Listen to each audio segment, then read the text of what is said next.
प्रति पंढरपूर म्हणून ओळख असणाऱ्या मुंबईच्या वडाळ्यातल्या विठ्ठल मंदिरामध्ये आज आषाढी एकादशीच्या निमित्तानं अगदी पहाटेपासूनच भाविकांची मोठी गर्दी पाहायला मिळाली आहे। स्वतः जगद्गुरू संत तुकारामांनी स्थापन केलेली ही पांडुरंगाची मूर्ती पाहण्यासाठी तिचं दर्शन घेण्यासाठी आज मंदिराबाहेर भली मोठी रांग पाहायला मिळाली। मंदिराच्या गाभाऱ्यातनं या सगळ्याचा आढावा आमचे प्रतिनिधी भूषण शिंदे यांनी घेतला, आपण पाहूया।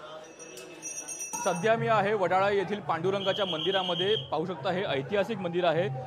स्वतः जगद्गुरू संत तुकाराम यांनी या मंदिरामध्ये स्थापना केलेली आहे विठ्ठलाच्या मूर्तीची आणि आज या प्रति पंढरपूर या मंदिराला मान आहे प्रति पंढरपूरचा। आणि या प्रति पंढरपूरमध्ये सध्या अनेक भाविक अनेक वारकरी इथं आपल्याला येताना पाहायला मिळत आहेत। अनेक दिंड्या सुद्धा इथं येत असतात आणि आज आषाढी एकादशी निमित्त पांडुरंगाचं दर्शन घेऊन आजच्या दिवसाची सुरुवात करण्यासाठी इथं अनेक जण आलेले आहेत।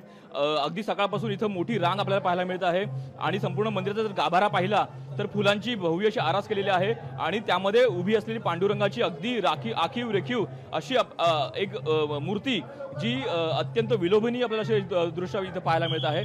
स्वतः राज्याचे उपमुख्यमंत्री एकनाथ शिंदे यांनी अगदी पहाटे येऊन या मंदिरामध्ये महाआरती केलेली आहे। त्यानंतर आज दिवसभराची जी पूजा आहे किंवा एकंदर भाविकांची जी गर्दी आहे ती सध्या आपल्याला सुरू असलेली पाहायला मिळते आणि अगदी या संपूर्ण दिवसभरचा आजचा हा कार्यक्रम आहे। इथे अनेक दिंडी इथे येणार आहेत, अनेक भजनाचे कार्यक्रम इथे आज दिवसभर असणार आहेत, त्यामुळे अनेक भाविक इथे येऊन या संपूर्ण भजनाचा या दर्शनाचा लाभ सध्या घेत आहेत। कॅमेरा आदित्यसह भूषण शिंदे, लोकशाही मराठी, मुंबई। सध्या आपण आहोत वडाळा येथील विठ्ठल मंदिरामध्ये, जे ऐतिहासिक मंदिर आहे। स्वतः जगद्गुरू संत तुकाराम यांनी या मंदिरामध्ये विठ्ठलाची स्थापना केलेली आहे आणि त्याच मंदिराचं पाहू शकता सध्या विठ्ठल रखुमाई या वेशामध्ये आपल्याला दोन शाळकरी विद्यार्थी आलेले पाहायला मिळत आहेत। मला खूप चांगलं वाटतंय की माझे भाग्य आहे की मला हे रूप भेटलं बनायला। आज विठ्ठल साक्षात बनवलेला आहे। विठ्ठल म्हणजे आज म्हणजे खूप महत्व आहे, खूप पराकोटीचं महत्व आहे विठ्ठलाला। आज कसं पाहतोय मग त्याबद्दल? खूप छान। बरं, ह्या वेश करायला किती वेळ लागला, म्हणजे कसं कसं केलं?